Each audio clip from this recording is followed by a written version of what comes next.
Hello guys, in this video I am going to discuss and explain you more about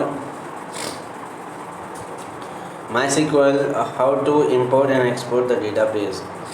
So here when you see, first you have to connect to MySQL workbench. Under workbench you have to select the database using use, or else from right corner you can see the database.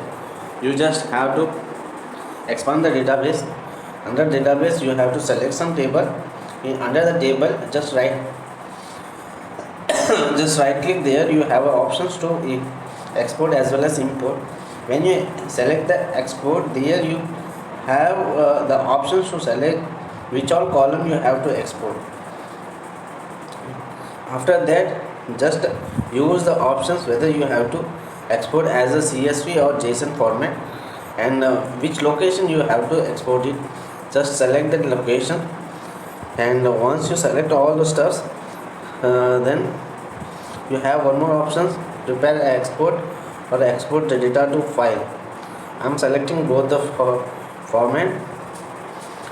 So here it is how it will look.